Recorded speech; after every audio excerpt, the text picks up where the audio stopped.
Okay.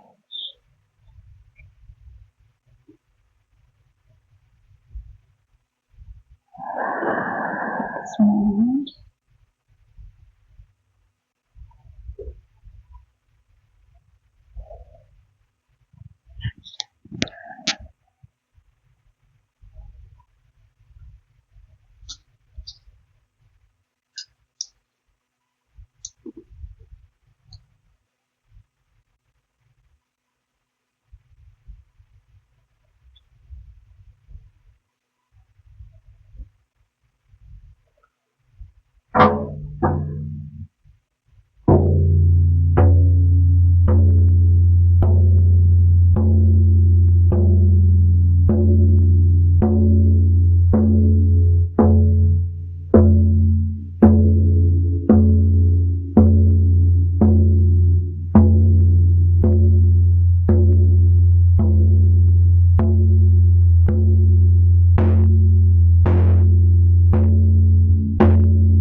I would like for you to trust and say the very first thing that comes to mind when you see something.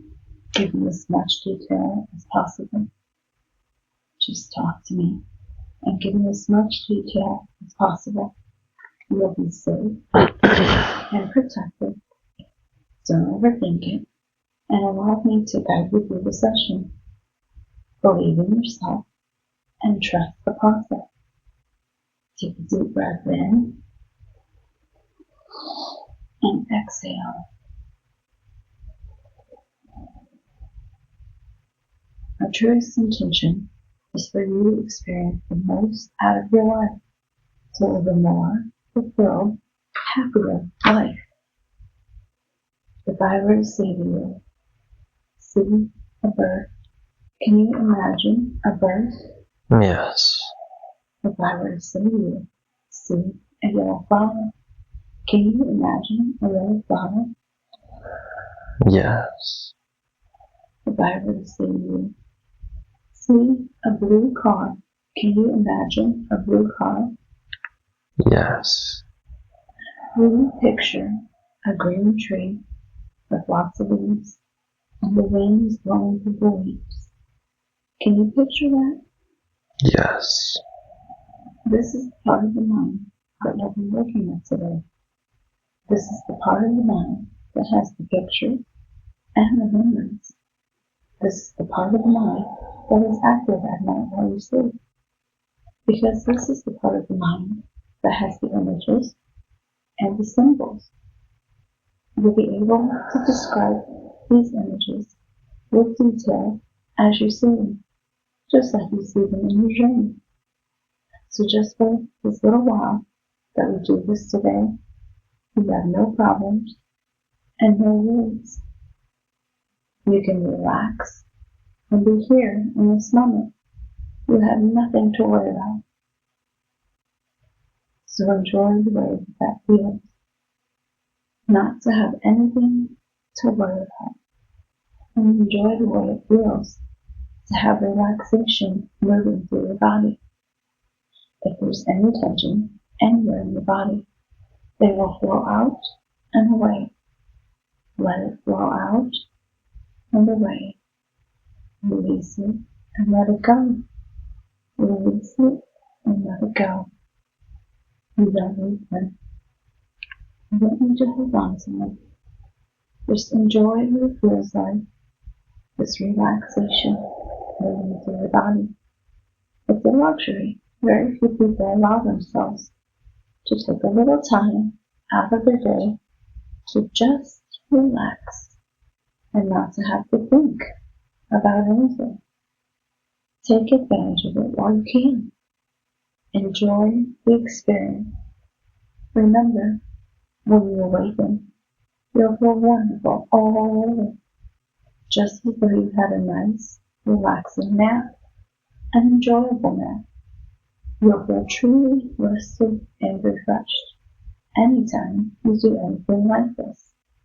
It will always be an enjoyable experience. Remember, if you hear any sounds in the room or any sounds outside the room, the natural noise is occurring in the background. They will not bother you in any way or distract you in any way. If you hear anything, it will just fade and become part of the background. Now, I would like for you to imagine a beautiful pyramid of golden light showering down over you. Allow the golden light to flow over your head, washing over your neck, covering your body and legs. The golden glow is gliding over your legs and feet.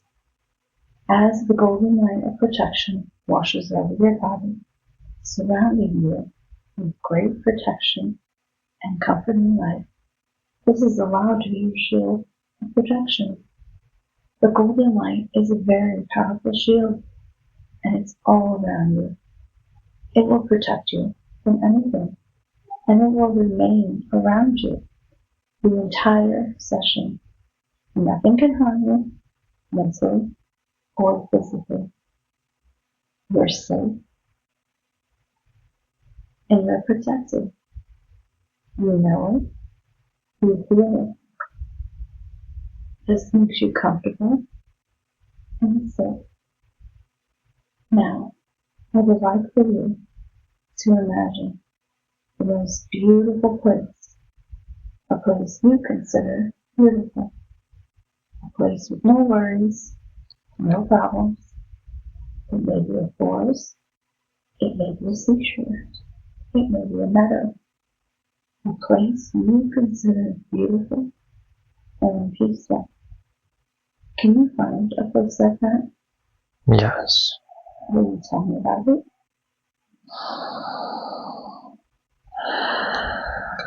My toes dig into the white sand. I'm on a beach with a very light, blue, clear ocean stretching out in front of me. Behind me there's a jungle. There's undergrowth. It's very green. It's very vibrant. There are wispy clouds overhead, and the sun is shining very high above me.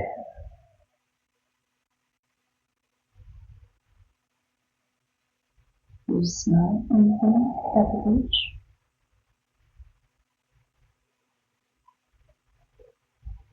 I smell the ocean. I smell the brine. Smell salt water. I also smell the fresh air from the jungle behind me and all the richly scented flowers. Do you hear anything on the beach? I hear the wind. I hear the sound of the shore as the waves come up on the sand. I hear the birds in the jungle calling to each other. I hear other movements in the jungle as well. You have no worries in a place like that. It's peaceful. There's no worries and no problem. Just peace and quiet. Now take a deep breath in and enjoy the fresh air. Exhale and relax. Can you see the sky from where you are? Yes. As you look up at the sky, picture a fluffy cloud coming into view. I'm going to ask you to do something that may sound strange, but I want you to drift up to that floating cloud and sit on it. You don't have to worry. It will support you like magic. What would it feel like to sit on this cloud? Incredibly comfortable. It will hold you just like magic. Lay back on that comfortable cloud and allow it to absorb all the weight. It's such a beautiful, wonderful feeling. It's like you don't have any weight at all. You can become one with that cloud. You can lay back on the cloud. You will allow it to absorb all your weight. You are safe and you are protected. Imagine a river of white crystal energy. Imagine it runs from the heavens above, down into your head, entering your head, filling all the spaces, running down your back, and filling up your trunk cavity, running down your leg, filling your whole body with white crystal energy, allowing you to receive messages from higher power. You're still connected to the present, but allow higher power to speak through you. May I speak the Donovan's subconscious? Yes. I respect the power of the subconscious because I know the subconscious takes care of Donovan's body and does a very good job of it. I also know that the subconscious has the records of everything that's ever happened to Donovan in his lifetime and all the other lifetimes that he's lived. So I respect the power of the subconscious, and I always ask permission to speak to it and ask questions. May I ask a question? Yes.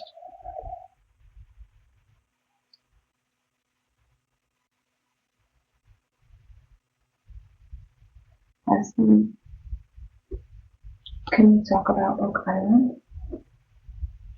Yes. What will they find on Watch 5?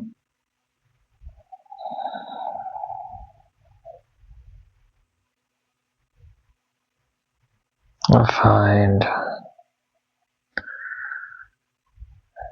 some sort of treasure hidden in the ground there. Who put the structure there?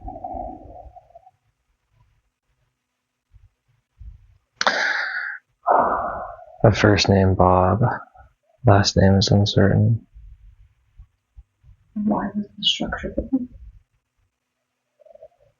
As a reminder. A reminder of what?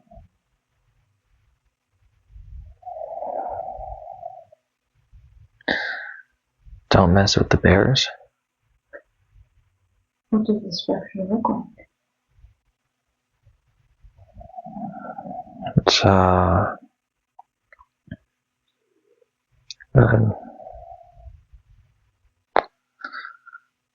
some sort of stone statue, not like a statue of a man or something, but a misshapen statue of stone. What do they use the stone for? To channel on the medium between the earth and the heavens.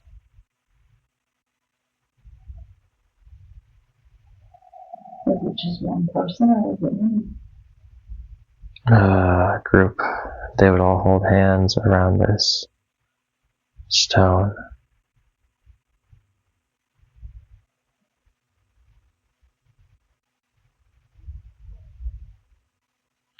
What is the box feature in the swamp? That is the treasure. The box is the treasure hidden in the swamp.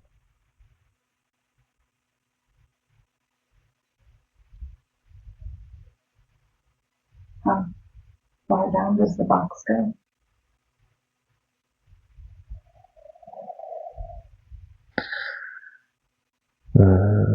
Very deep. Very deep, but less than a mile.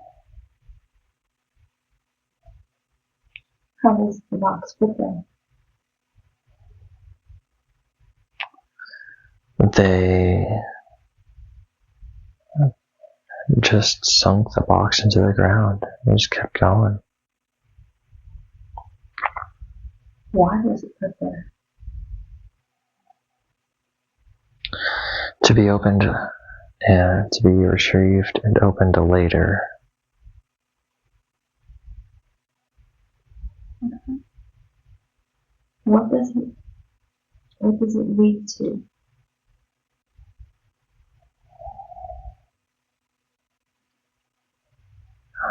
It leads to another dimension. And what about the road that's next to it? What is that made of?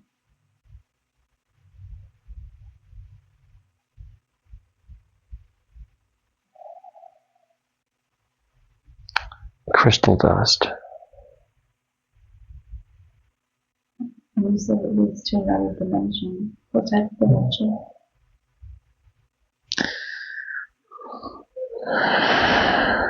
One that is still is loosely bound to the physical realm, where there are things like gravity and things like plants, but it's in a different planet, a different sun, so everything's purple. The plants are all purple, not green. Does that box go both ways? Can people or things from the other dimension come through into ours? They have a box of their own. It's like a walkie-talkie of sorts. As a communication device. So if we talk to it, will they answer? In a very specific way, yes. How would you talk to it to get an answer? Not in English, but in energy. So is it by intention? Yes. Nothing can be, because intention shows the box, tells the box what you truly mean to do with it. Because words can mean many different things. So by reading that energy and by matching the right frequency, like a key in a doorknob, will that box open up a portal. And you said other things may come through. May. Mm-hmm. Is that what roams the island at night? Is that what? Is that what is on the island at night? Yes. In the shadows. Why in the shadow? Because of the different light levels between the dimensions. So those beings are not accustomed to such a bright light. They're used to a less intense light, so they prefer darkness and they prefer shadow. People on this side of the dimension are afraid of it. Are they to be afraid of it? People are afraid of the unknown and therefore the dark. So long as these entities are able to get through, they must have intentions and reasons good enough for being here, meaningful enough to be here. But it's not just to spread fear. If they wanted to spread fear, they'd have many other ways to do it, but there are more messengers waiting to speak with the right emissary.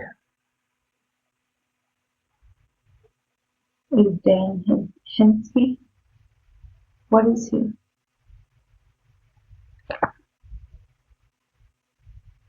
He's been on the island a very long time. What is he in relationship to the island? He's a part of the island now. He was one of these emissaries. He was one of these bridges, but now he's one of them. Who's one of them? What does that mean? He spending so long with these others, he has integrated with them. Will he live for much longer? No, but he'll live for as long as he has a purpose. Is he a guardian of that island? It's more of a steward. Is there treasure on that island? Yes, but not of gold or riches, of something of much more value. And what's that? Cosmic knowledge. The same cosmic knowledge we're retrieving? That we're attempting to retrieve. Is it a portal? Everything's a portal. So what's the significance of Oak Island? It's concentrated. It's away enough from man that man's inflictions and boundaries do not have as much presence and sway. And so these portals, these gates they possess much more freedom than do the others throughout the Americas and these other continents where magic has become taboo and been given a bad name. You said everything's a portal. What do you mean by that? Used right, everything and anything can be used to access higher dimensions, to access higher frequencies or lower frequencies depending on your intention. So I can have a button, but if I believe this button has power, then that button becomes a portal for that power because I choose to believe in it. So choosing to believe in something. Yes, very much a portal. Is the Ark of the Covenant on Oak Island? No, it's elsewhere. Where's it at? If I knew it, I'd be there. Okay, let's go there now. Let's go to the Ark of the Covenant. You don't have to tell me the location. I just want you to be there in your presence. And you can see it. Look around and tell me, what is it that you see? What does it look like? I see very calculated cuts of stone in a very, very old forest.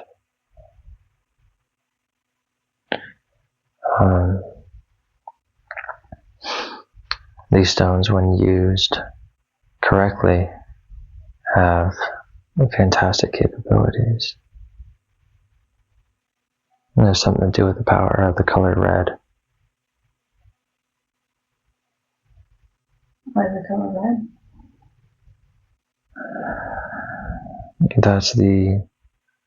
That's a frequency and the intention with which these stones were used and operated.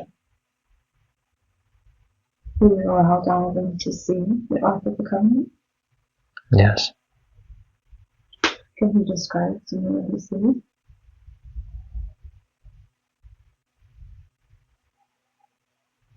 a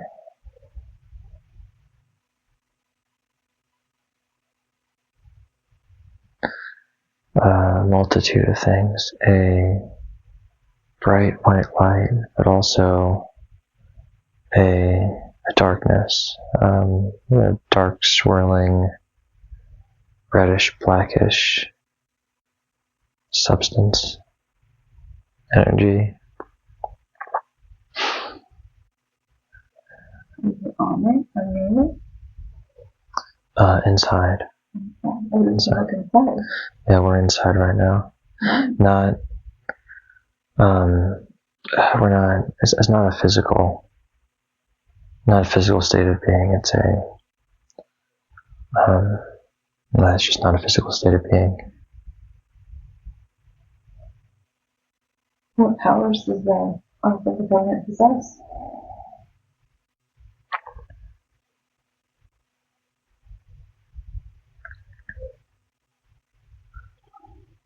The ability to shift between different hubs in the universe. So is it what we would call a wormhole? Like a shortcut? Just like that, yeah. Okay.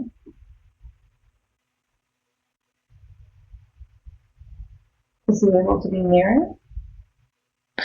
Yeah. Does it feel any different in that space? Constricted, pinched, compressed.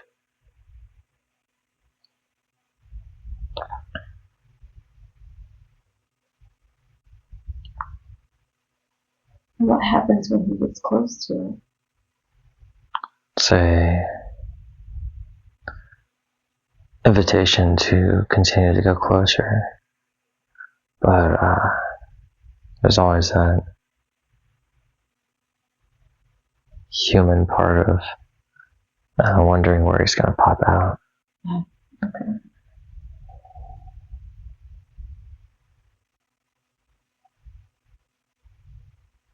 And why does that happen? That the logical part of Donovan wonders, well, if it's going in to somewhere, it must be going out somewhere else, but he doesn't know exactly where that's going to be, because it's not just a straight connection to someplace else. It's a net, it's a web. So he could be moving without intention, could very well go anywhere. So we have black holes. What is in a black hole?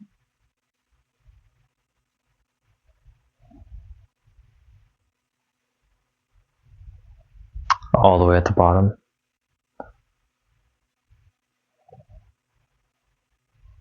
What about a white hole? What is a white hole? It's the other end of the black hole. So is this arc, this portal to shift the frequencies, is that also in relation to the white hole and the black hole? Mm-hmm. Yes. Will it connect to them? Yes. And why do we have the white hole and the black hole? So you can have an in gate and an out gate. And the middle. Mm-hmm. What is another name for the middle that you would call it? The turning point. Is there a vortex that connects them?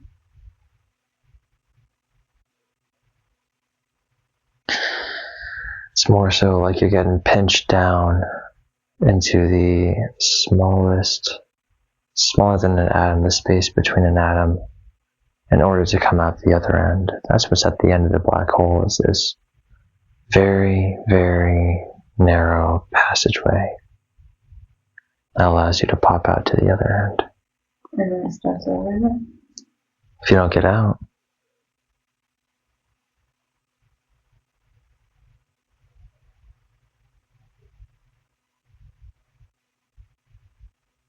Will you show him the life he had as a healer? Yes. Can you tell me what he's looking at? He's looking at his dying wife. And what is he doing? Everything he can, but also not enough. What does he look like? Native American. He's got very long, grizzled hair, and his robes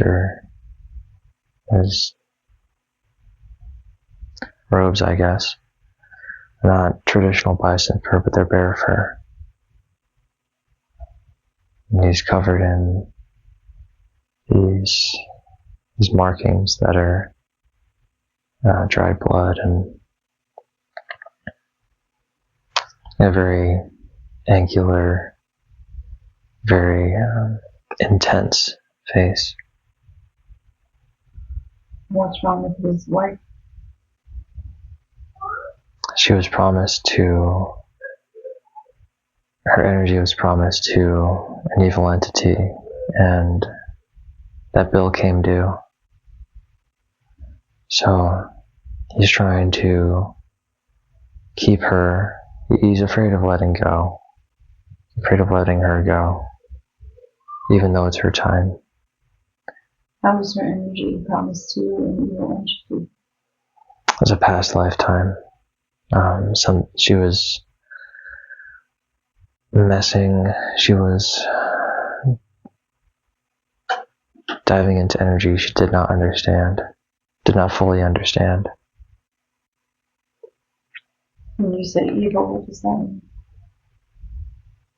Evil as in acting with sinister intent to benefit the one's self.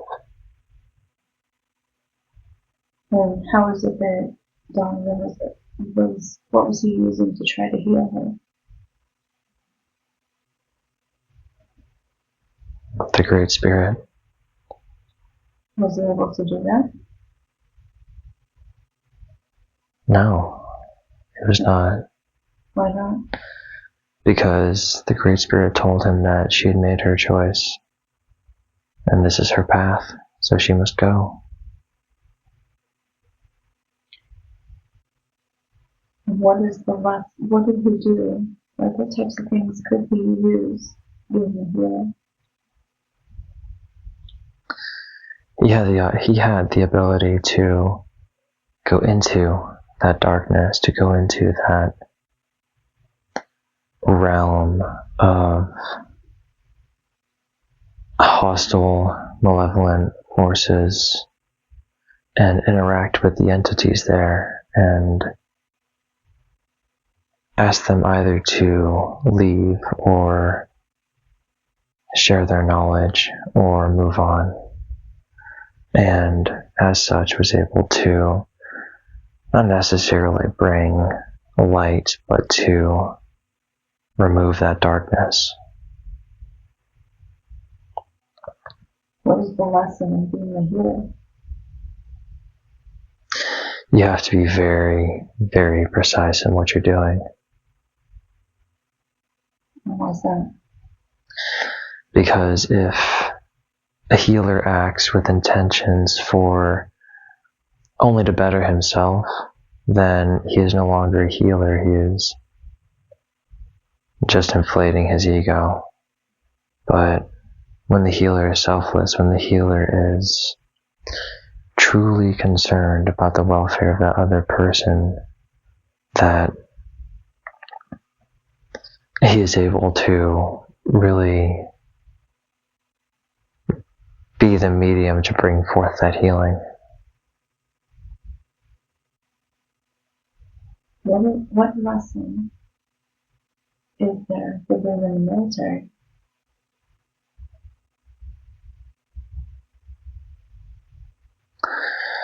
right now we are in a world of darkness, and it is his mission to go into those places of darkness and be that light, and be that not even a person of a servant of the United States Army, an ambassador of the United States Army, but an ambassador of the Great Spirit.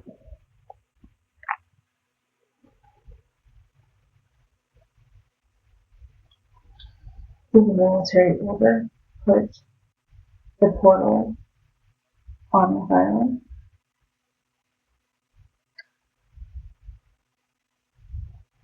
Yes. Was it on this world? The military or the order? Oh. The military, yes. The order, no. Where did the order come from?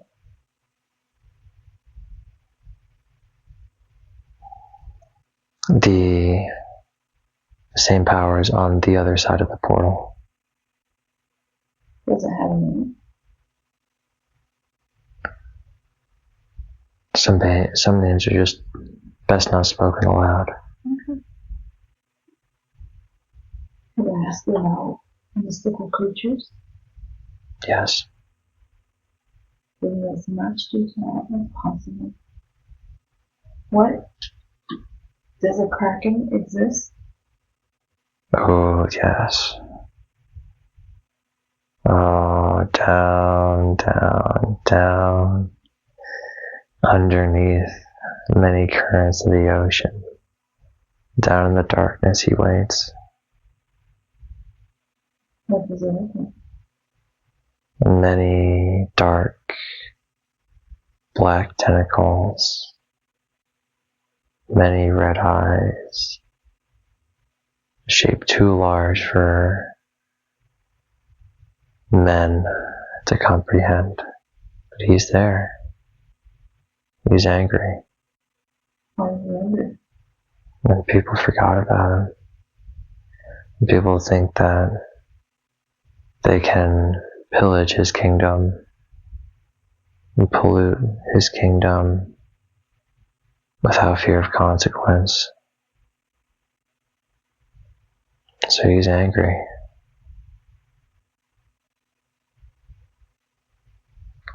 Does he still exist today? Very much so. How would we be able to see it?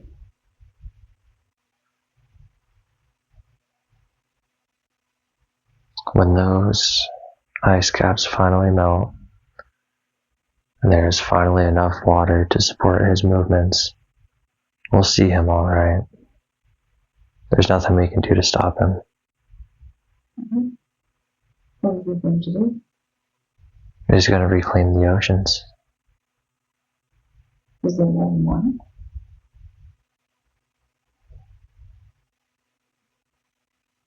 No.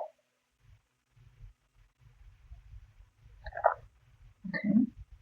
What about the Mithra?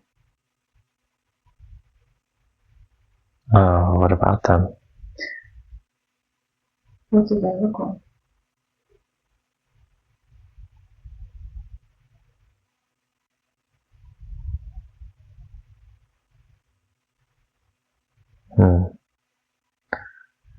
I don't know. Are they here on this earth? They're here in the forests. Why are they in the forest? That's what they feel most connected to. Okay. Are they to be feared?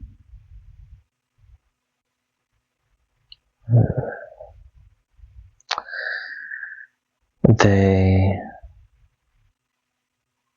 don't give off a very welcoming appearance. What did they do with their time all day?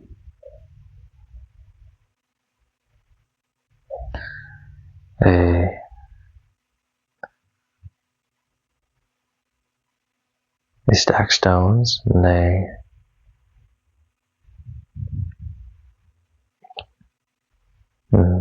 sit. At one time, they went to war with people. Why would they do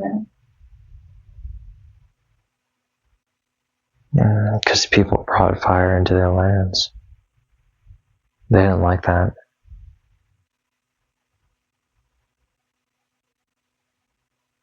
They feared that.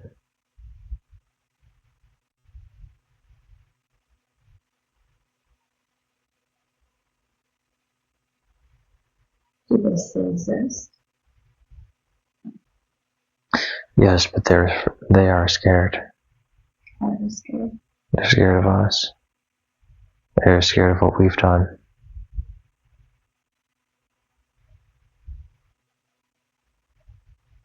Can you physically see them?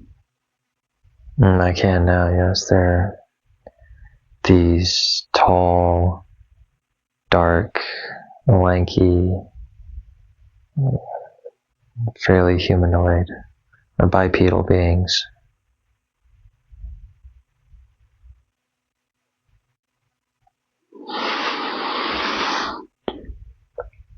What about a basilisk? The basilisk? Yes. What does it look like?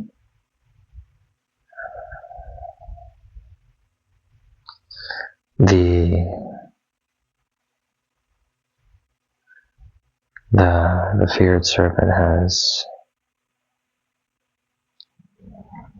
these very colorful frills on the right behind its jaws. It's got two incredibly venomous teeth and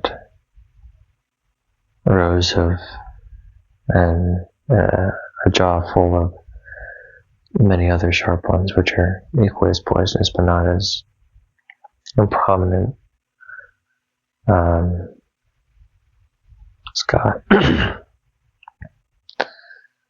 this, depending on where it's from, this very deep green skin, the color of a swamp almost, and these very piercing eyes that are all sorts of reds and yellows, and they burn with a very intense glow. Is it on the earth right now? Or is it...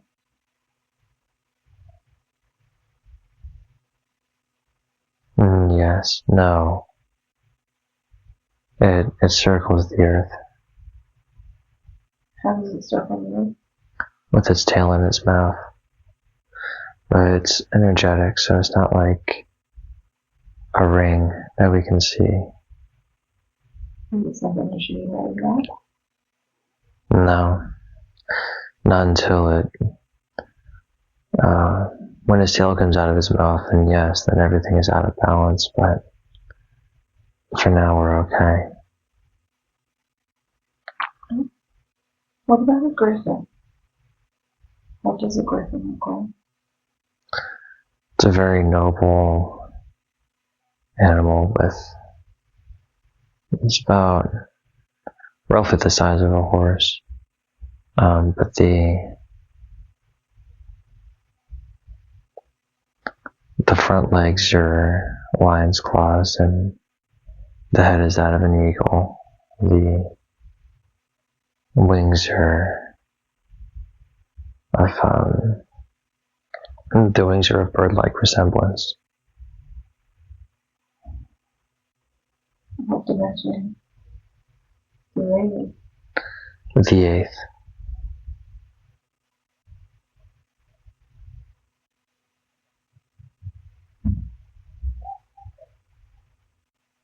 reptilian. The reptilian people, do they exist on this earth? Yes. What do they look like? They're bipedal, They're taller than men. Their skin has about 7 feet. Their skin has a very strange glow, a greenish yellowish glow, and sometimes they will dress up as or imitate being people.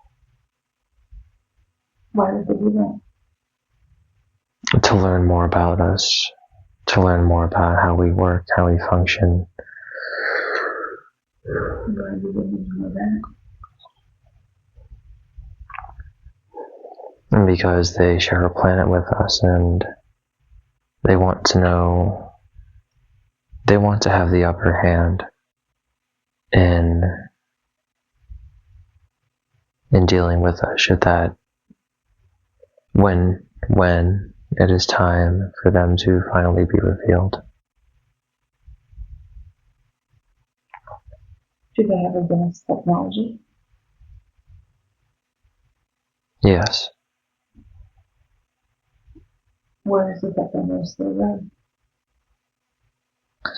In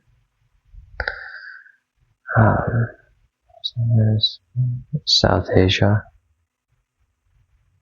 where it's very warm and very jungly, and there are plenty of places to hide and observe people from a distance. They wouldn't do well in the deserts or mountains. Even being reptilian already? Yes. They need the moisture. What about the military? The half man, half bull.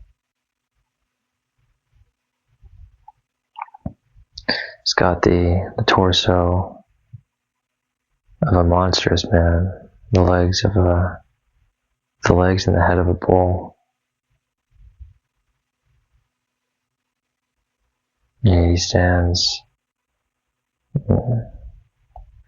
at least 12 feet tall and a very monstrous entity. Where do they live? In the mountains of Greece.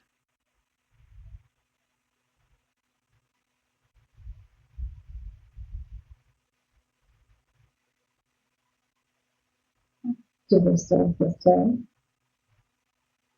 And few and far between. They've mostly killed themselves off, being very territorial.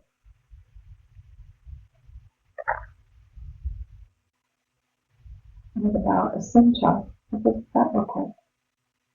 The body of the horse and the torso of a human.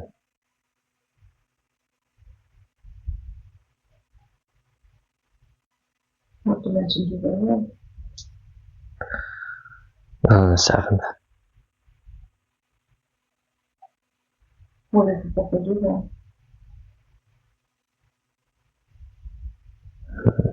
They hunt and they party.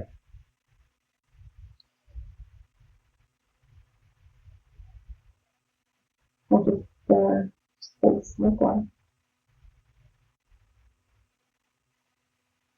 Open. More of a grasslands than anything.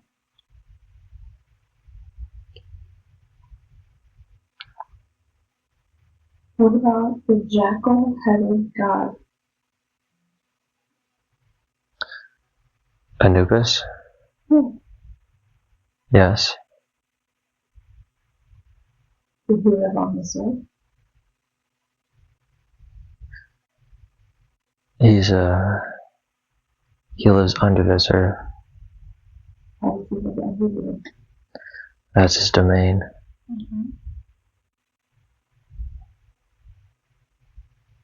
How do you know about him? The ancient Egyptians documented him well. How did they interact with him? They went to his realm and then came back. Why did they do that? For knowledge that can't be obtained in this dimension. Did they use it in this dimension? Yes. What did they use it for? They used it for space travel, space communication. And what did they learn from space communication?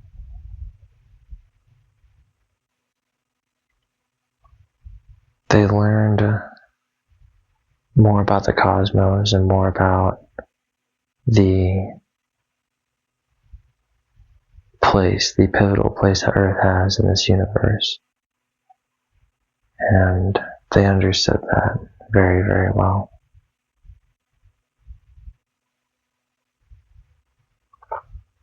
You said the Egyptians got information on how to do it. What information was given to them?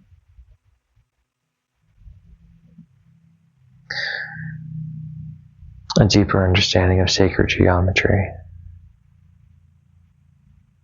What numbers are in sacred geometry? 3, 8, 121,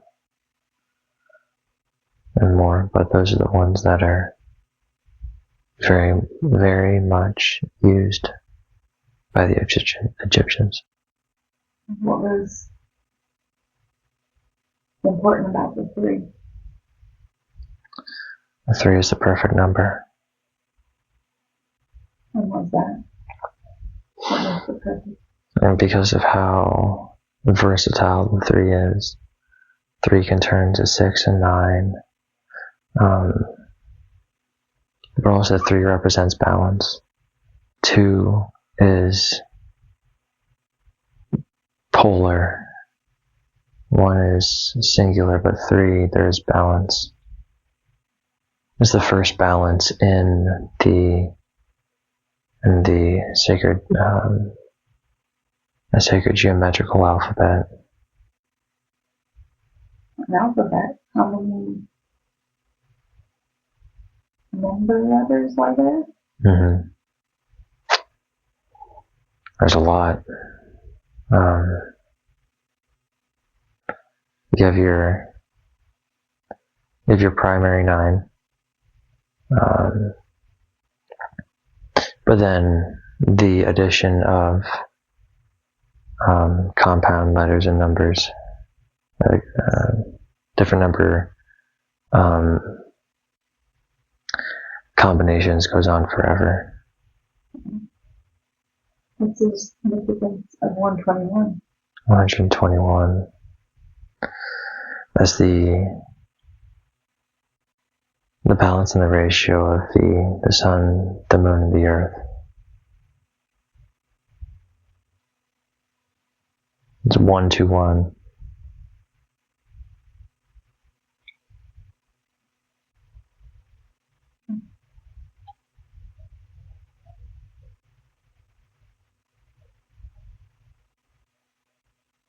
What about Bigfoot?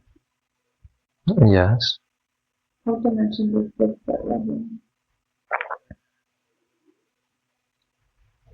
He lives in the 4th dimension because he wants to stay close. Stay close to what? To the earth.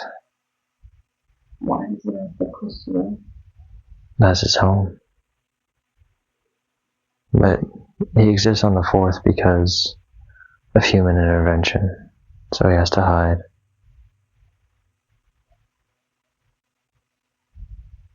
Are we moving into the 4th dimension? Some of us, yes. Some of us are moving now. Others will follow, and some will remain feet firmly planted in the 3rd dimension until it's too late. What does the 4th dimension look like?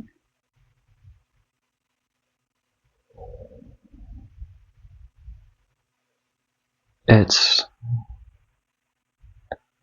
akin to the third, but there's harmony.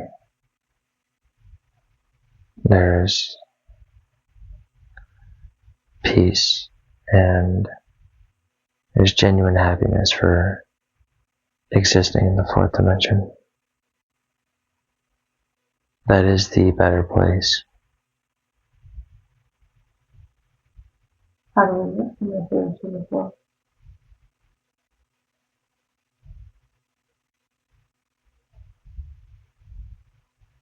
You ask. You ask the Great Spirit.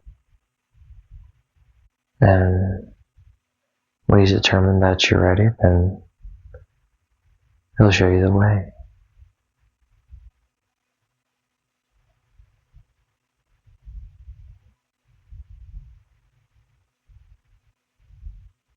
What about the bird moon? Does that still exist? No.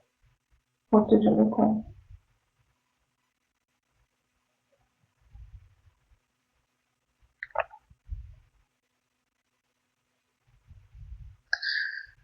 Mm, like Horus, the Egyptian god.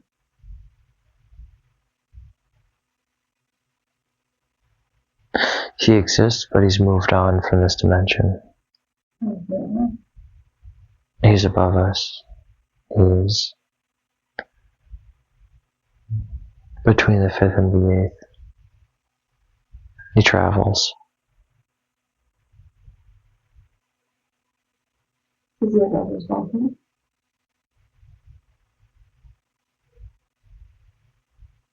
Yes.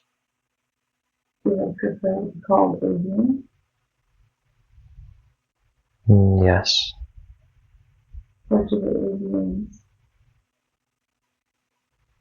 live? Like, what does it look like where they live?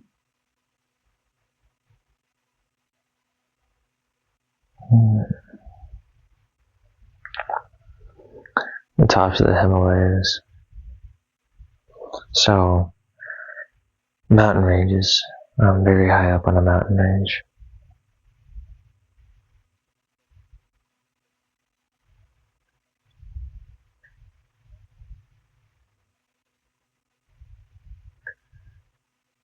What about a stadium?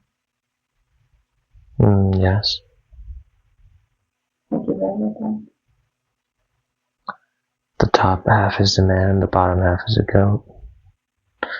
Servants of Dionysus.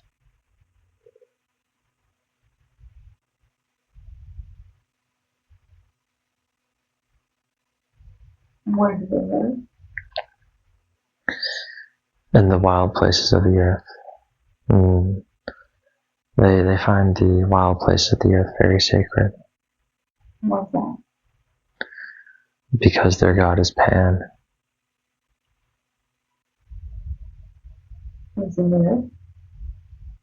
earth? As in the Lord of the Wild.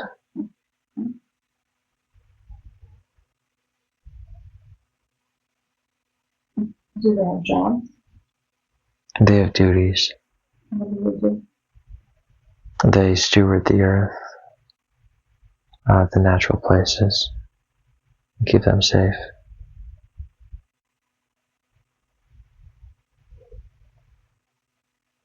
What about nymphs? Yes. What do they look like? Nature spirits. So they're the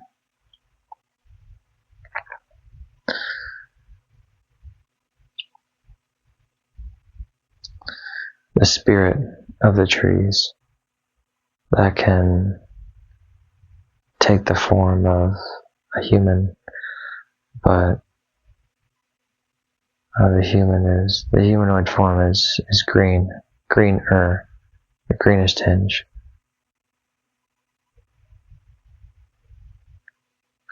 Are they the same as elements? The elements? Elemental? No.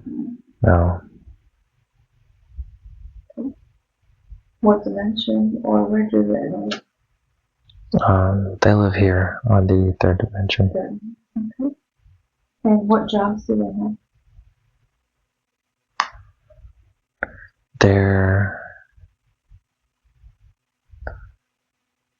servants of the earth. So their job is to keep the natural systems of the earth in balance. To keep them and the sailors work together? In harmony, yes.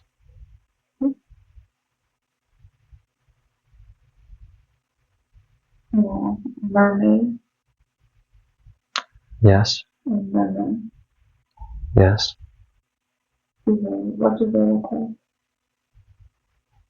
They're not as human as it seems. They're more fish-like than anything. They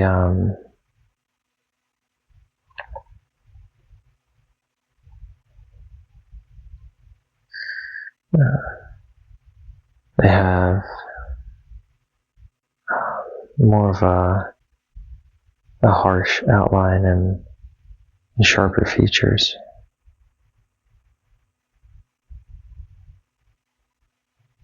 Can you tell me more about the mermaids? What about them? Are they, do they like to come out at the day or the night? Depends on both, I guess. Depends on what they're trying to accomplish.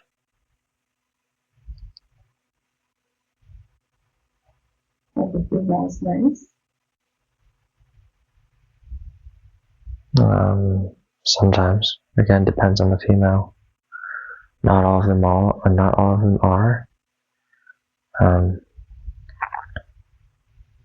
No.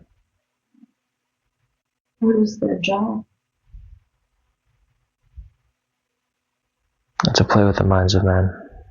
And what's that? They think it's good sport. I think it's funny. What direction do they live? They live on the third and fourth.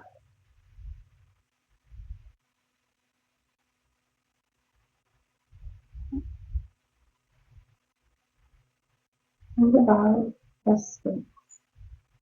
Yes. What does it look like?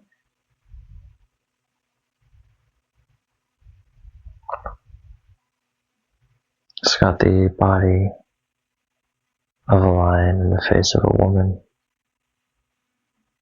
And what is that?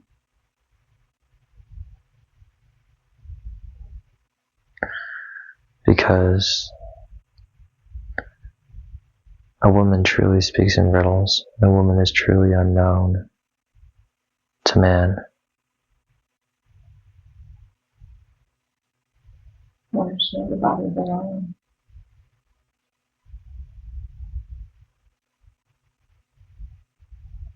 Because she's an enigma.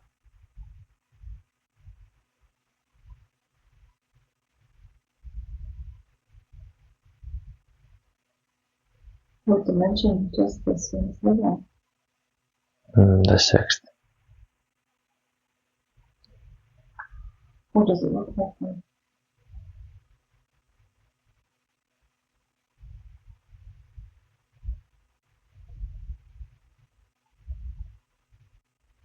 It's less physical and more intellectual.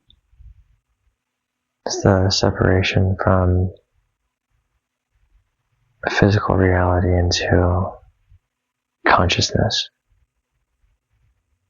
So when Egyptians went to talk to Anubis, was that part of the information that they retrieved? That also the sphinx? Knowledge of and how to talk to the Sphinx, yes.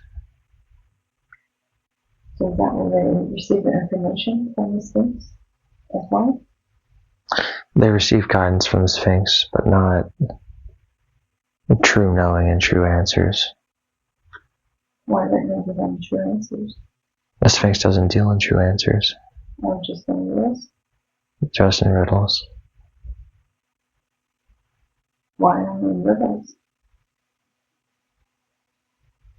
Because if she gave men a straight answer, they wouldn't listen. What are the elementals? The spirits of the elements. And what is their job? And to exist.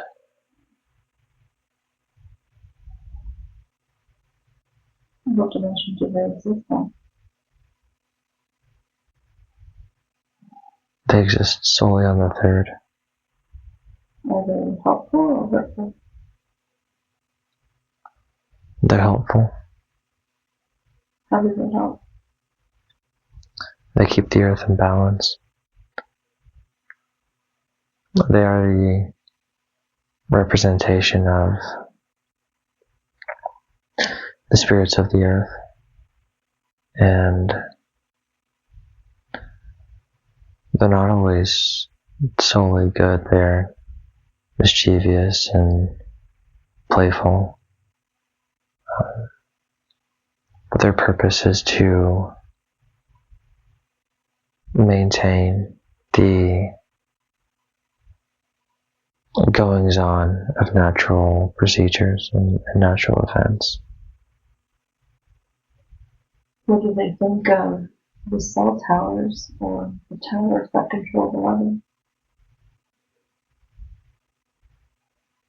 They don't have a choice but to accept them. They feel that cell towers are insulting. And what's that? Because they were doing just fine before the cell towers came through. Will there come a time when the cell towers come down?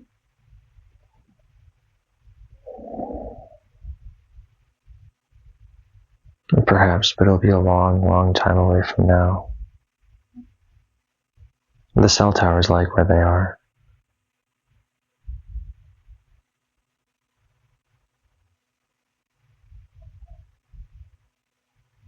What's the effect of cell towers for Earth?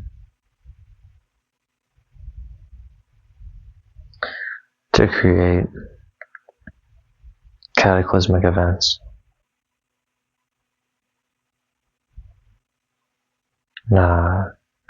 To speed up the process of global warming so that there are more destructive hurricanes and more destructive tornadoes and more destructive weather, more intense weather. Is that why the elementals are upset? Yes. Or can they counteract and help what the towers are meant to bring? Yes, but they need help. What kind of help? Human intervention. What can we do?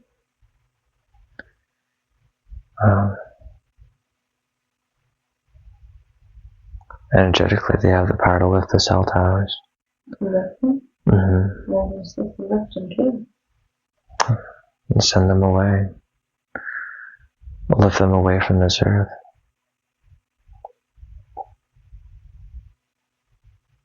Is it something you're supposed to think?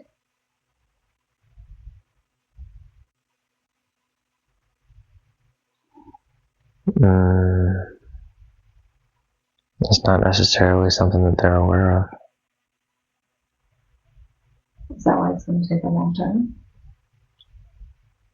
Yes. Other changes have to happen as well. What kind of changes?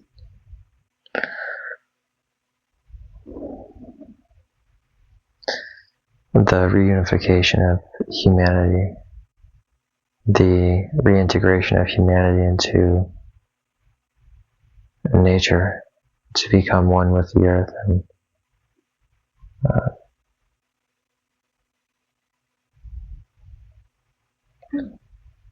What is the species that has a dolphin head in a human body.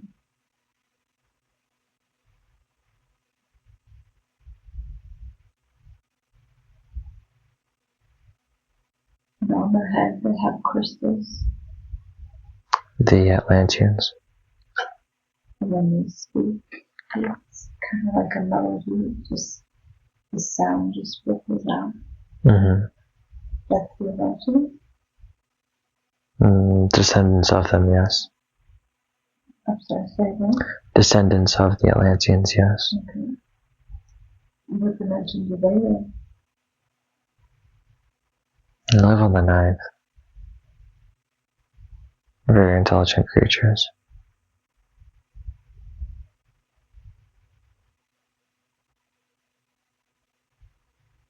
And do they have a name that they go by?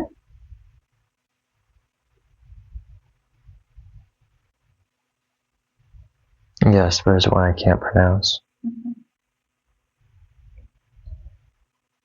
Do they have jobs?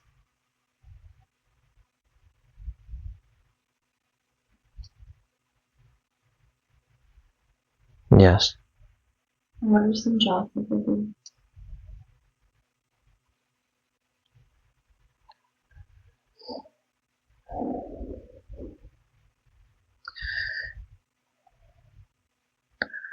They keep an eye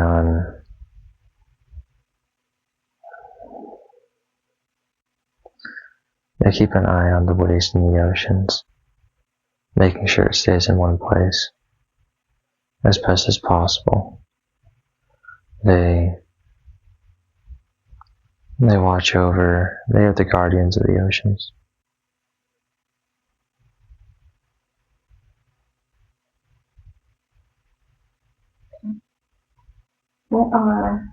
What is the species that has a fish head but human body?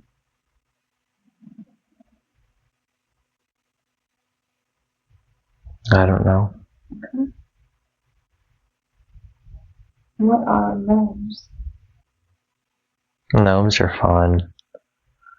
Gnomes are little trickster energies that exist in the woods and are more playful and more they enjoy playing pranks on people. What kind of prank?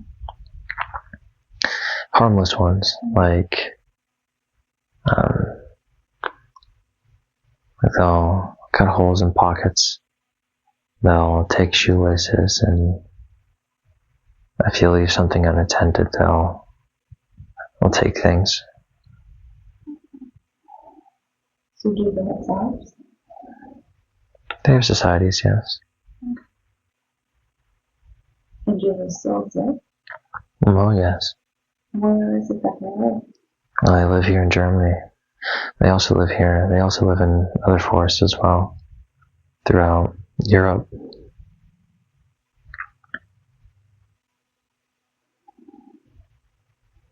Do they live in gardens? Uh-huh. And some of them, yeah. Okay.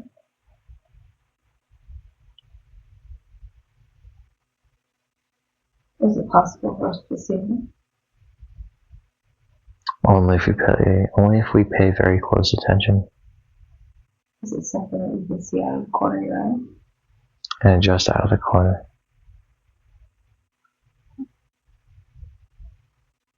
Is there a difference between the gnomes that have faces and the ones that don't? The ones that don't are the ones that don't want to be seen.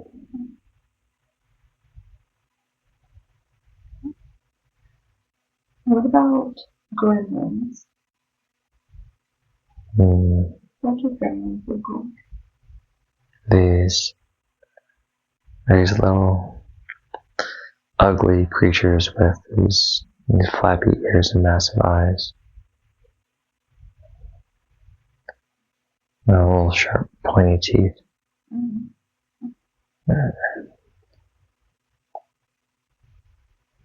Why are gremlins? What dimension is gremlins in? No, the second. What are their jobs? They're more so cause strife. Why do they do that? It makes them happy.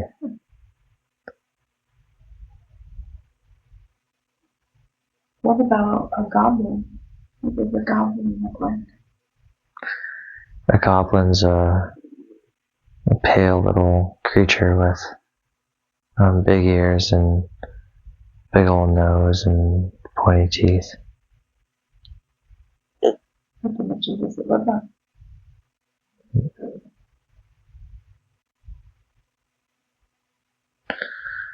It also lives in the second, under the earth.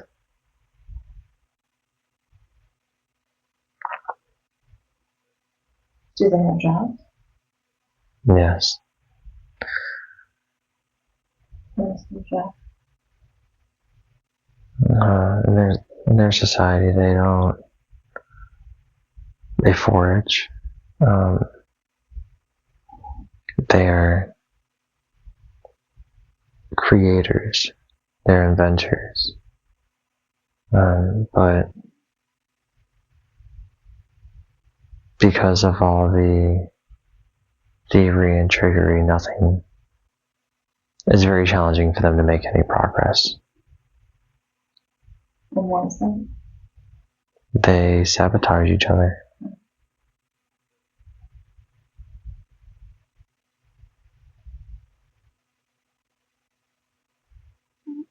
What are plant people? Plants that take on the shape of people. Why do they do that? They do that to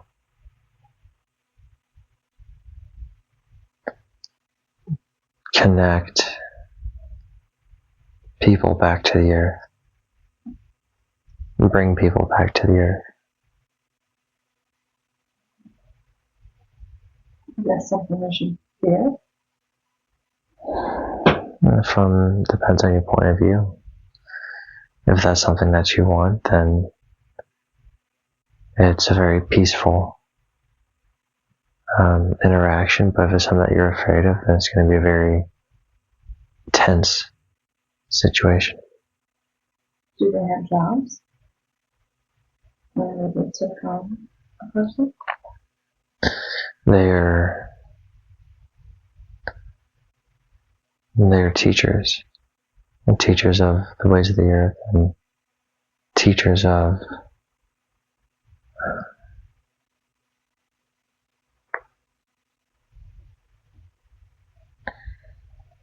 teachers of the earth. What about leprechauns? Yeah. What do they look like? Look almost like gnomes, they're just a little bit larger. More cheerful. Do they have jobs? Not really. What do they do all day?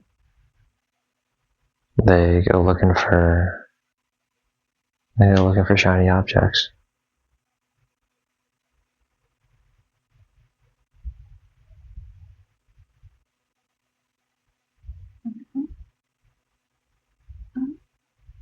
What about trolls?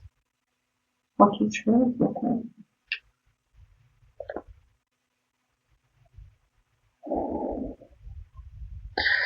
Trolls are underappreciated and misunderstood. They're ugly, yes. They're strong, yes, but they just want to be heard and seen and known. How do they live? In the dark, moist places of the earth. Why do they live in there? Because they're not accepted anywhere else. Do they have communities? Yes. Do they have jobs? More or less. What do they do to time?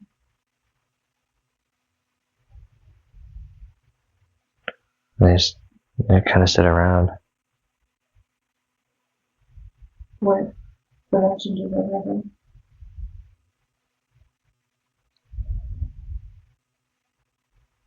They live in the third dimension. Are there a lot of them?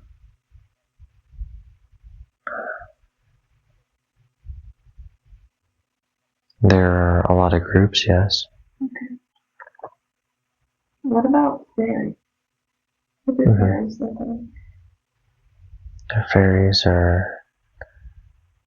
they look like very delicate, very elegant people. What dimension do they live in? They live on the 12th dimension. Do they like to be called fairies?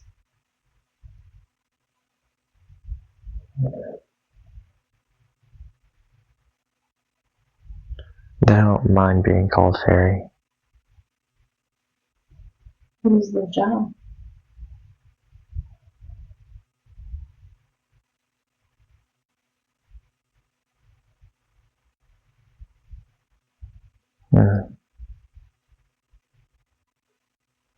I don't know.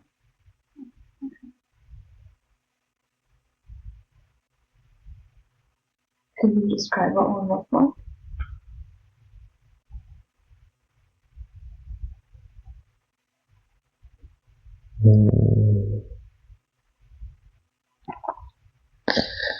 Yeah, she's blonde. She's got a larger slanted eyes. She got a pointy nose and very sharp features. Her ears are pointy, her chin's pointy. She's very slender. And she has wings. What are fallen angels?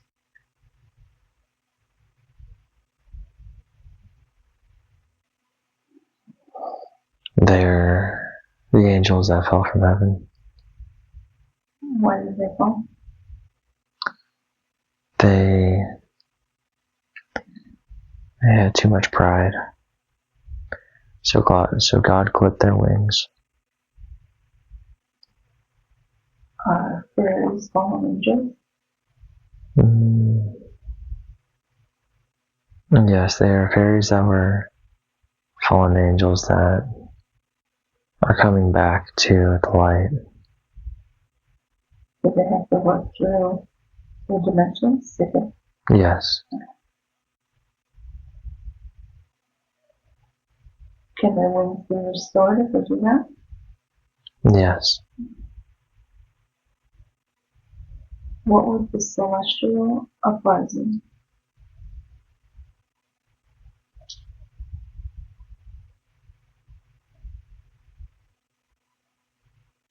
When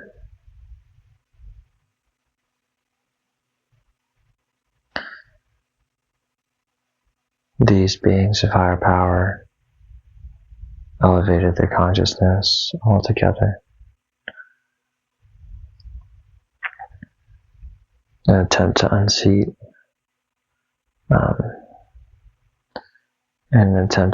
the Great Spirit. What is the Great Spirit? It's the force of, it's the all-knowing, all-encompassing force of love that flows through the entire universe. And try to remove that? They try to replace it What if they try to replace it with? themselves.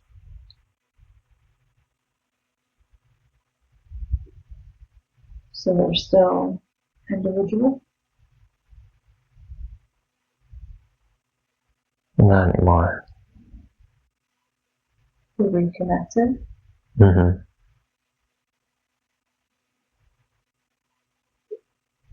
What are angels?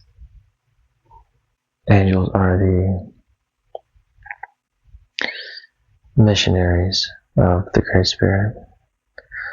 They are some of the purest, holiest beings of the universe.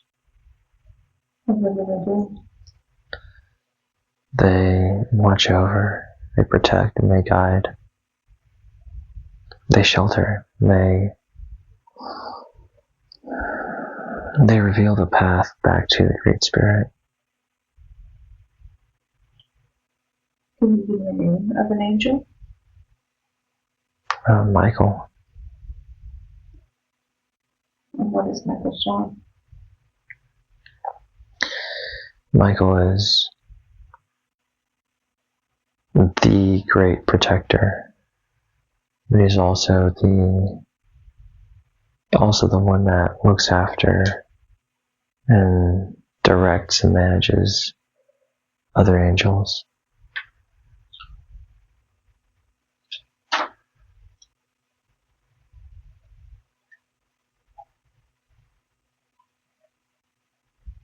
What color is he?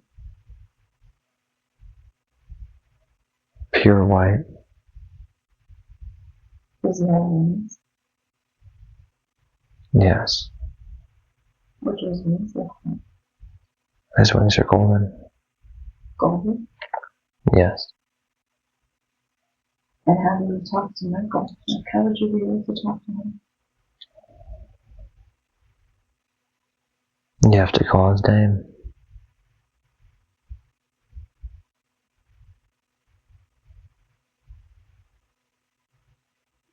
Let's move to the Last Supper. The Last Supper. We have now moved to the Last Supper. Who was at the Last Supper?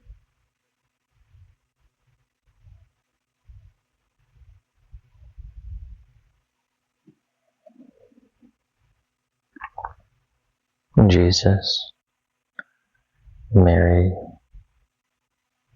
Judas, and John.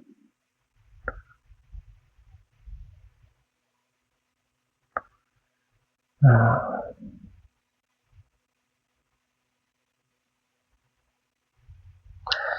God was there too, How was heaven? through Jesus, through them all. Who's it going to play? Other than Jesus, no. What is it that they were eating at the Last Supper?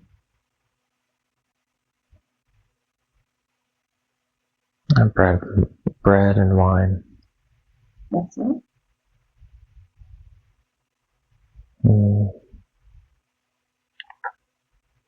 They had lamb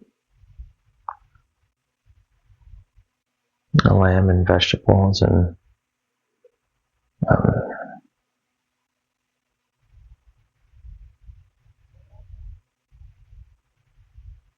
yeah. What you read. When you see the lamb, take a piece of it off and taste it. What does it taste like?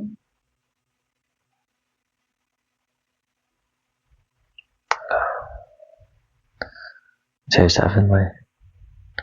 Tastes better than any lamb that's ever been eaten before. What you put in the lamb?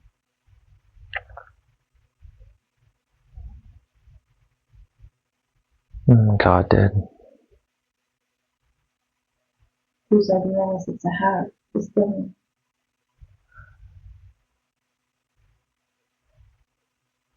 It was God's idea. And why did they do that?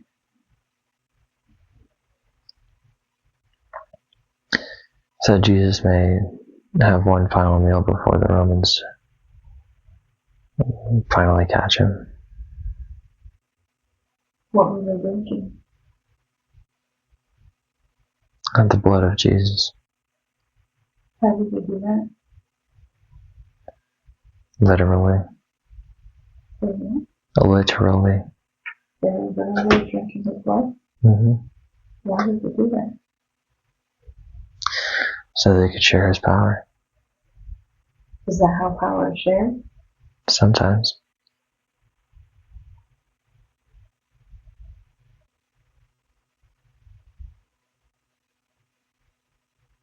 Was Mary Magdalene there? Yes. Where was she sitting? And to the right of Jesus. And who's to the left? And Judas.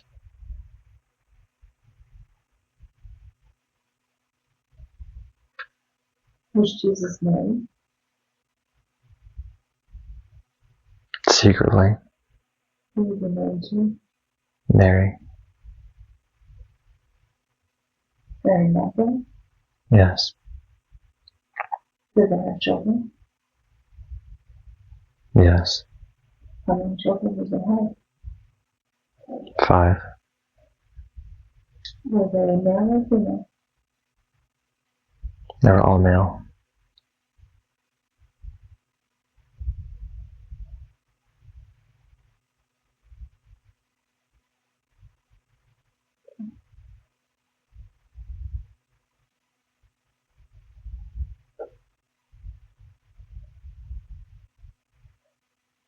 Let's move to the Galactic Council.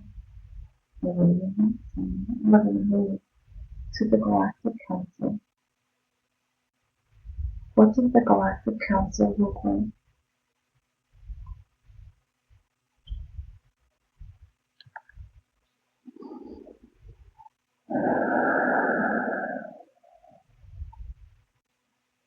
It looks like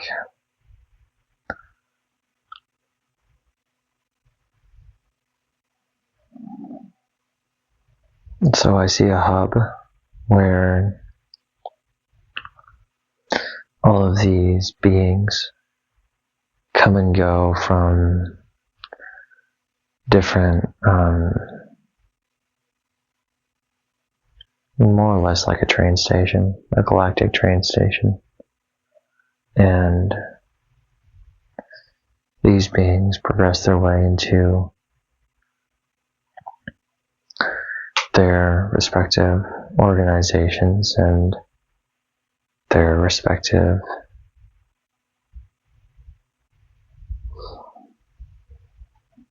niches in galactic affairs.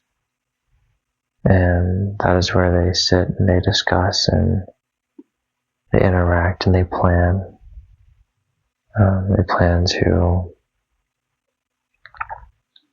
how to address the issues that they see in their worlds and how to come up with solutions. How many different alien races are there? Many. And there's a prominent 20.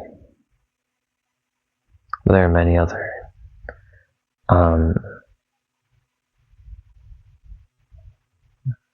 there are minority races as well that are included from different areas of the universe, the galaxy. Which ones are the ones that visit me?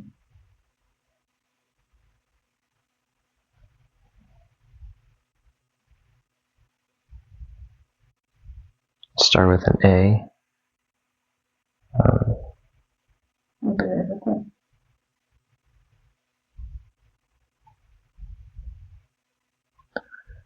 Kind of a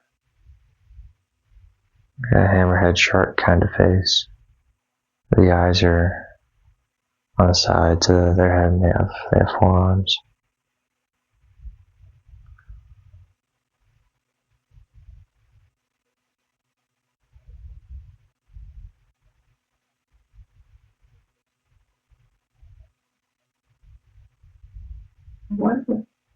What does visualizing a vortex do to the human?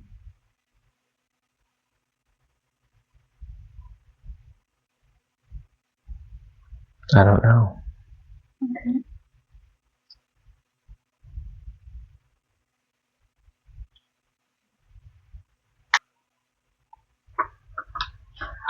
Let's go just 2 weeks from right now. Let's move forward anytime, any space, and dimensions. 2 weeks from right now. Who was there and what was happening?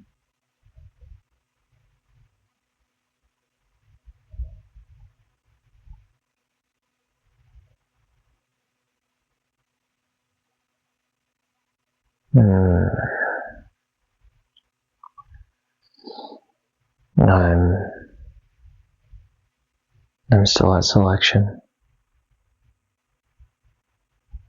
I'm tired.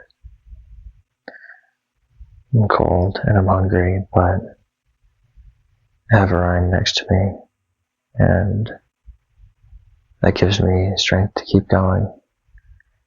We're doing an individual event right now. It's dark out. Boy, is it cold.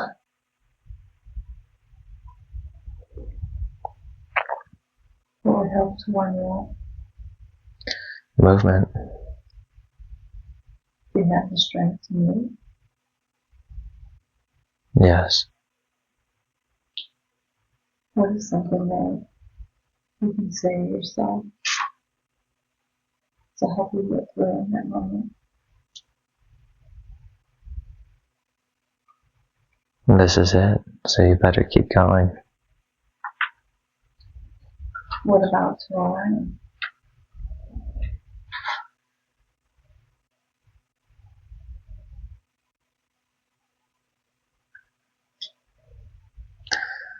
For Ryan, there's nothing I can say. All I can do is show him that I'm still giving him everything I've got.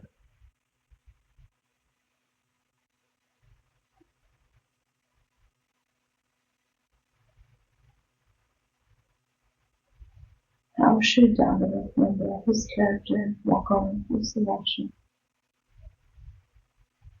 With humility. With quiet confidence.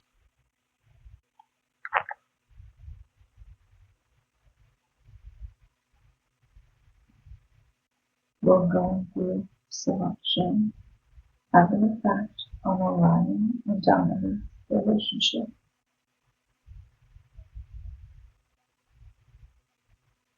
Yes. And how will it affect the relationship? Healthily. Be something that brings them closer together. What does Donovan need to know while going through this process?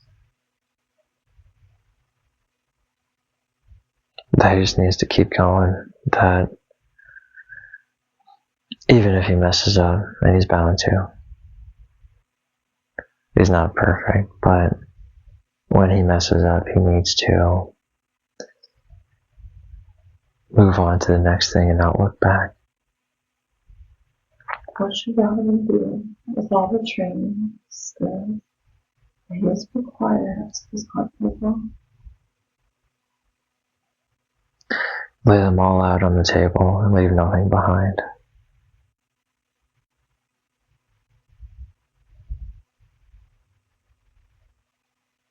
As Donovan's swollen lymph nodes society? No. At this point, it'd take more than what he believes he's capable of to bring about that change. Why doesn't he believe he can do it? Because he sees that he has tried before but hasn't seen any results.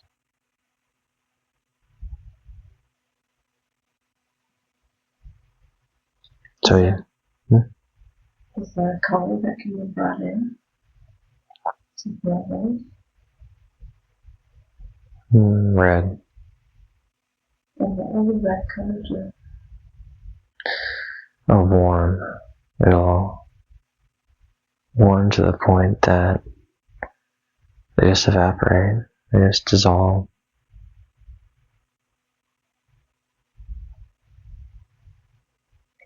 that right now. It's being done.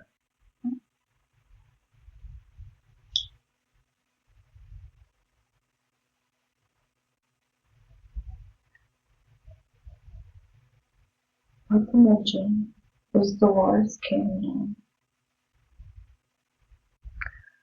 The 18th. What does it look like there?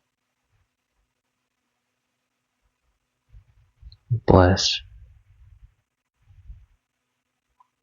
Pure ecstatic bliss. What does she do?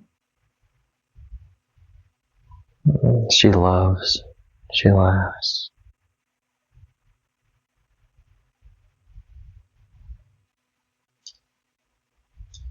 And she sits and waits for people to ask. Ask for answers. Ask for things to be shown and resolved and seen.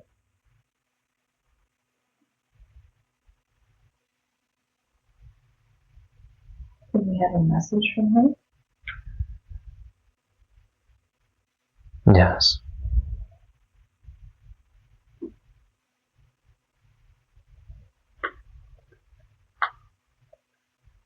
And what is the message?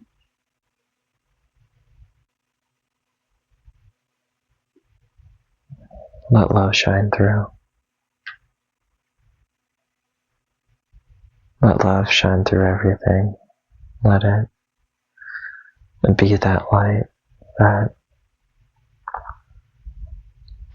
drives out all of the darkness.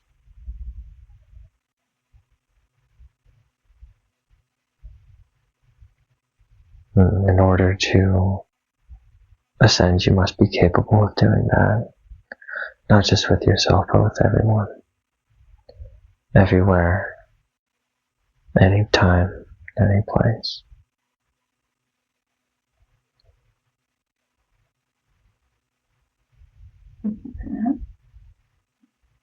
What dimension is she repulsing?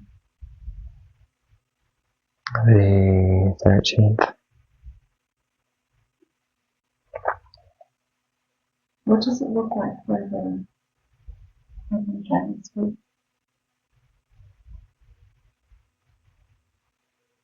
Looks like a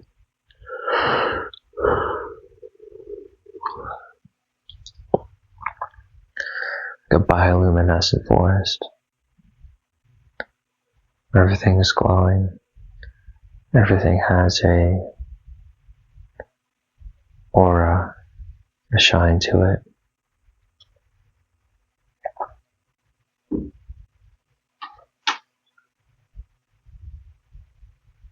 What can you do then?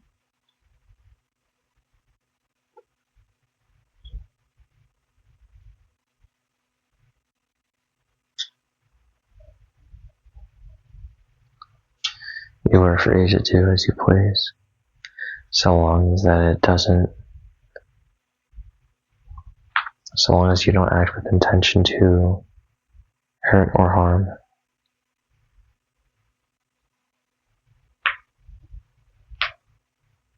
Love you, Jonathan, military friend, Rodriguez. They work together. And they moved to Rodriguez. Persons already works with. They have now moved to Rodriguez. What did Rodriguez do in a passing that his mother thinks is evil?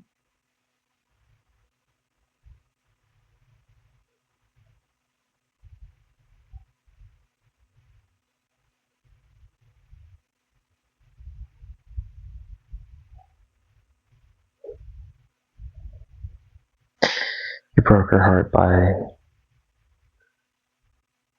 choosing to step away from his church. And is that evil? In her eyes. And how did he feel about that? Impartial. glad.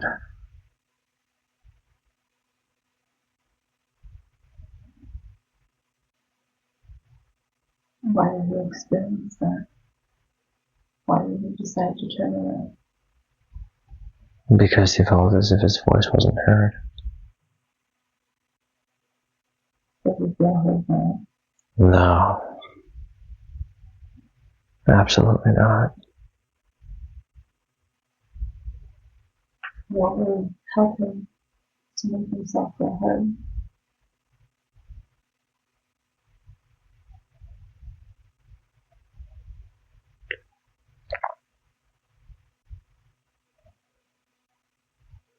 He must first believe that what he has to say is something of value,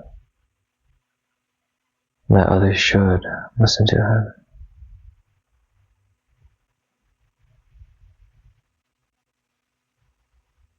Has he repaired his relationship with his mother?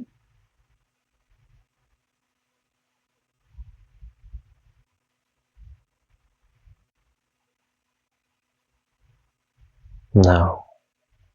How does that affect him in his daily life? It's baggage that he carries with him every day. It's unaddressed by him. So it can't be let go. It's going to have an impact on his upcoming marriage. He's getting married? Yes.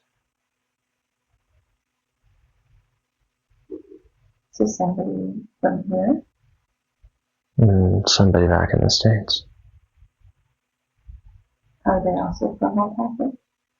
No, they're from Florida. Is his mother going to be included in the wedding?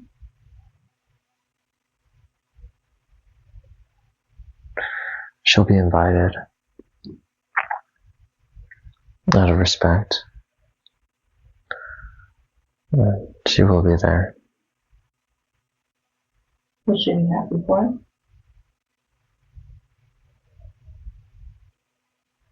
Yes. Will she show forgiveness to him so he can begin to heal? No, that's not the type of person she is. So it's something he's going to carry with him for a while? Until he learns how to let that go by himself. Mm-hmm. Until he talks to his mom about it.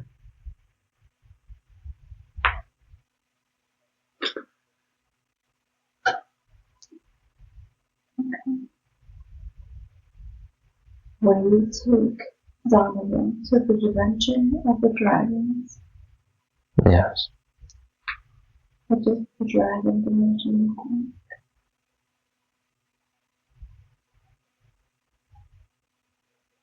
Everything's larger.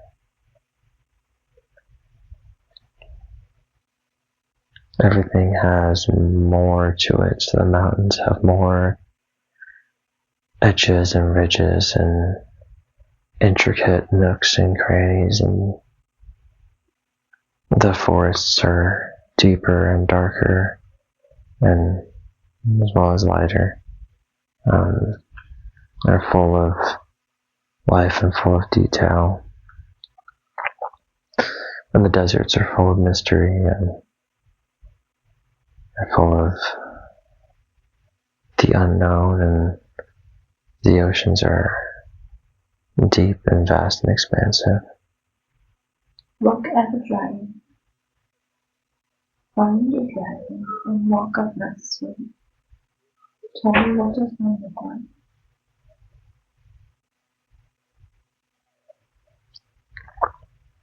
It looks terrifying, but his eyes are gentle.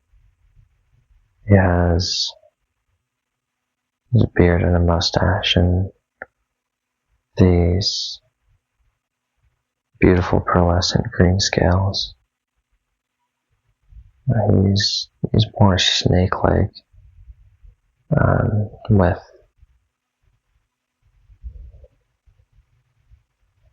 long limber arms and his wings are just behind his shoulder. His wings are just behind his shoulder blades. Are they attached to the shoulder blade? Yes. Has Sullivan lived the life of a dragon? Yes. What could he look like as a dragon?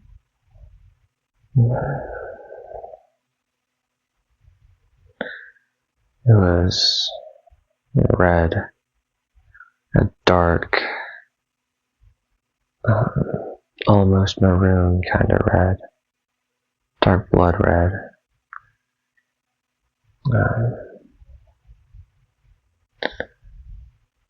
Not more of looks more like a Chinese dragon than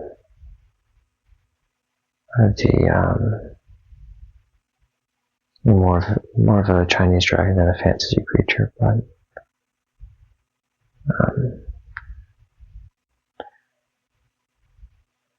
great and shiny and powerful. What does the dragon do at this time? He sails through the open skies, the endless open skies, observing the world below.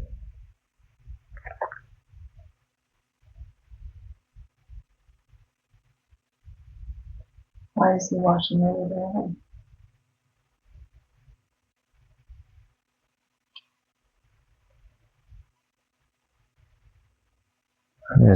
His job to make sure that everything is within balance. How does the dragon balance the world?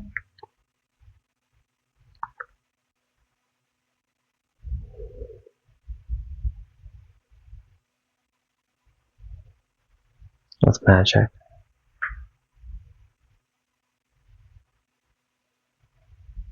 Do dragons walk on earth at one time? Yes. What was their job then? To teach mankind how to use magic. To show mankind how to light their first fires.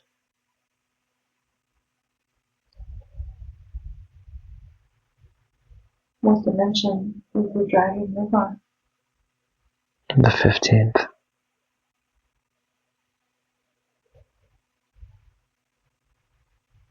Are they still there? Yes.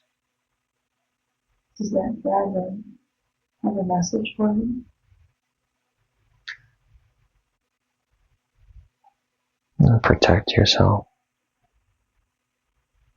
How does he protect himself?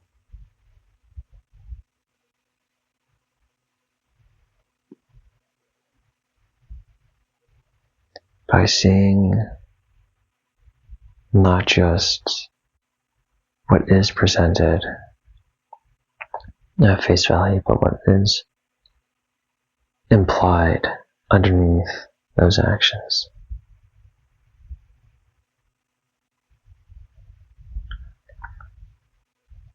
Thank you for that message. What does the name Orion mean?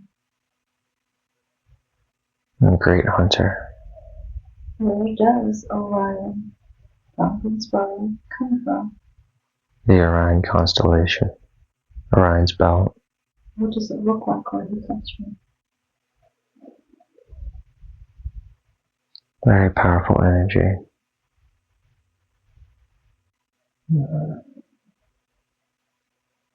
Will you share Donovan where Orion is from? Yes. What does it look like?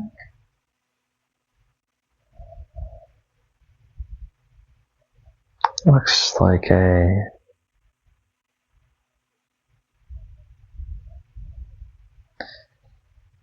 a super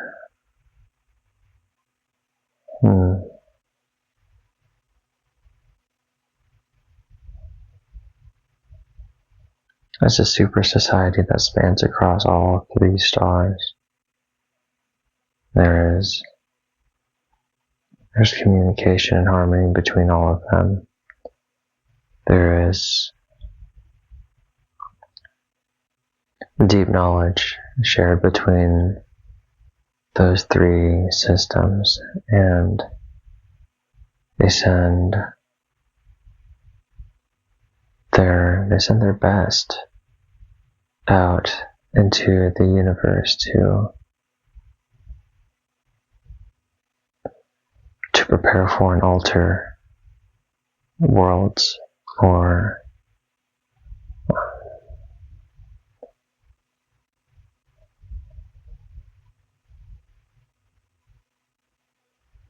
Why? for the betterment of those worlds. Are they a part of the Galactic Council? Yes. What is the role of the Galactic Council?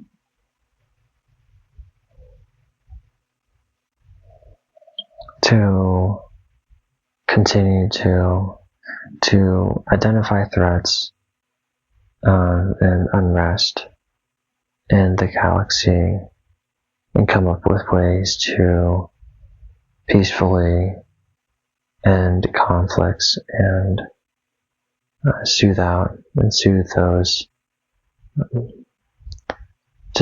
tensions. Why did Orion come to Earth at this time? It's not just to be my brother, but so that he can do his galaxy's work, which is to usher in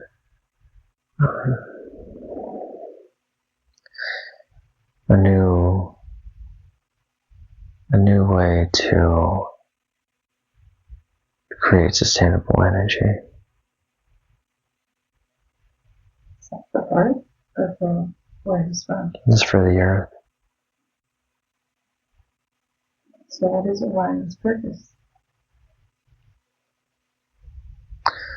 To figure out a way to play an active role in healing the Earth. Will Orion and Donovan spend this lifetime together? Not all of it, no.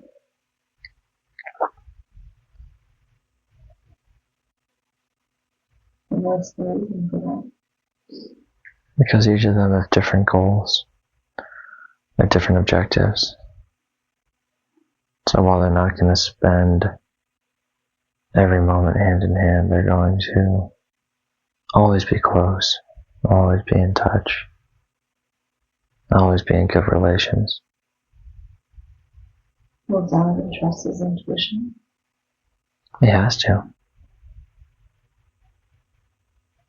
And what can Donovan do to be his best self for him and others?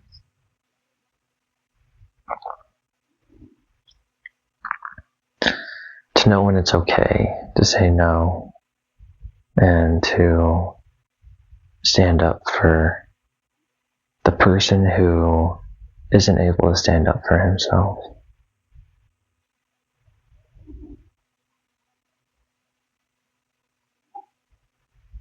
Do we live in cosmic chaos? Yes. Is it a vortex portal of endless life cycle? Yes.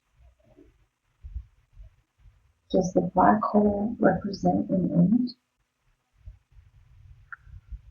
end? Yes, and also a beginning. Does the white hole represent the beginning? Yes.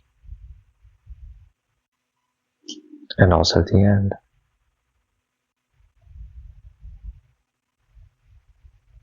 And what is the vortex that moves existence through cycle.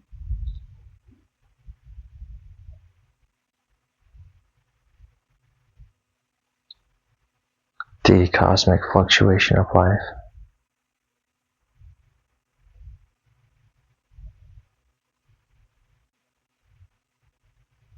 How does it do that? It's the phoenix. And why does it do that? Because life doesn't go on existing forever and ever. The point of life is that one day it ends. But like the phoenix, it is born again. To die again. To be born again.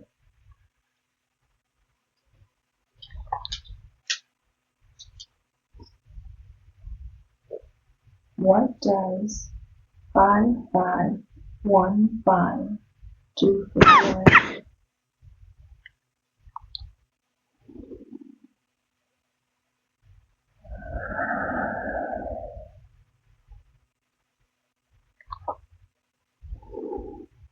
It opens up the gates into the heart and lets that golden energy through.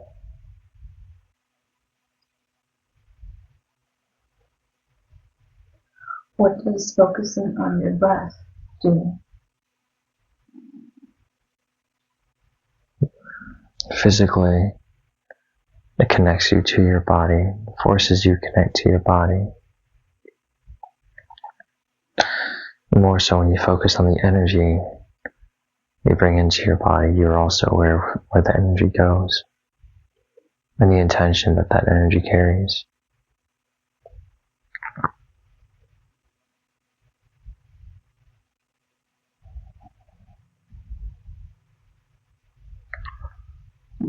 Geometric universal key. Nikola Tesla thought was 3, 6, and 9.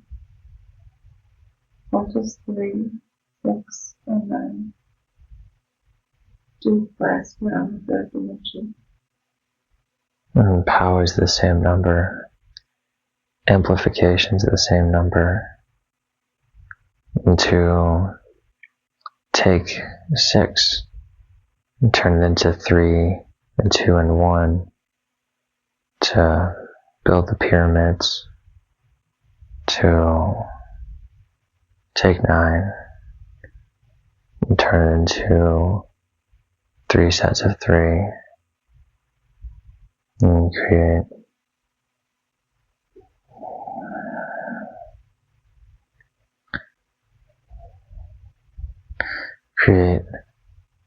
energy pathways.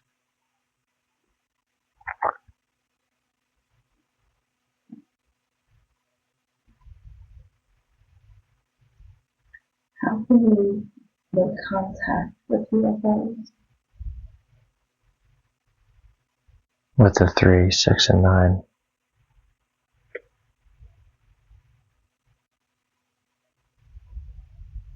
And how do we use that? I don't know. Why should we ground ourselves into the earth?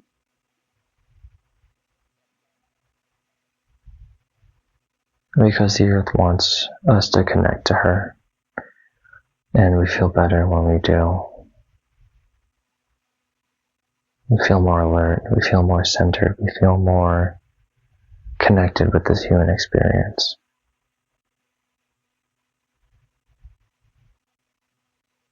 How does copper play an importance between the electromagnetic earth and our electromagnetic human crystal being? Because of its superconductive properties, is able to rapidly match the resonance of both energies and create the sum, the equilibrium between the two.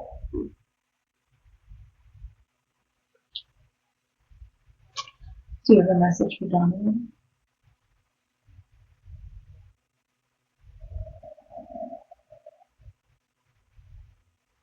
No, not at this time. Did the red energy dissolve the swollen movements?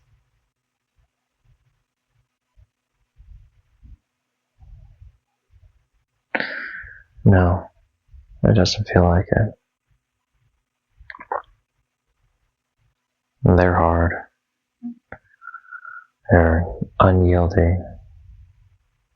Did they cause some pain? No. And perhaps that's why they don't go.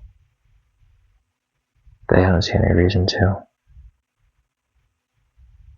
Do you have a message for me? Thank you.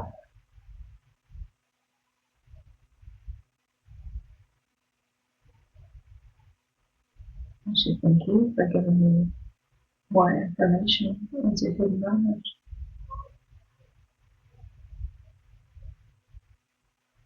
So I'd like to give thanks to the SC for being with us today, and I'm asking the subconscious to receive to where it belongs with much love and much thanks for the help and information is given Donovan today.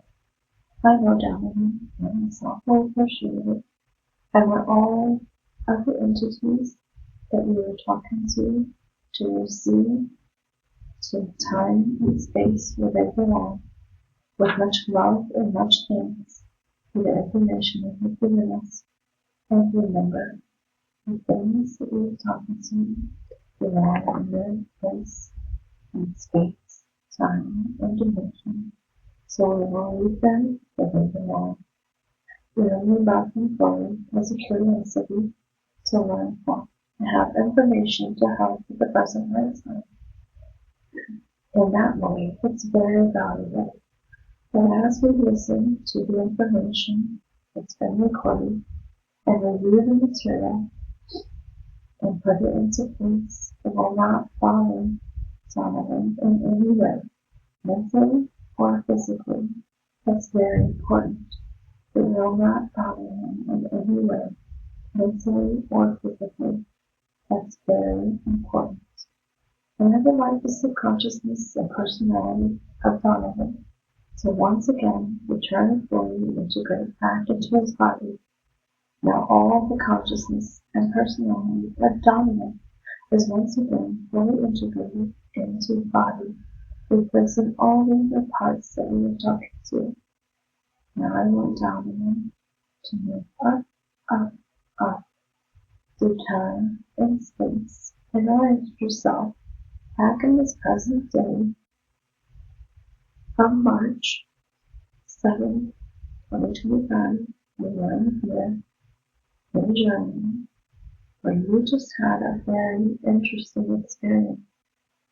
I want you to remember that the present life we are living right now is the most important life of all, because it's the one that you're focused on at the present time.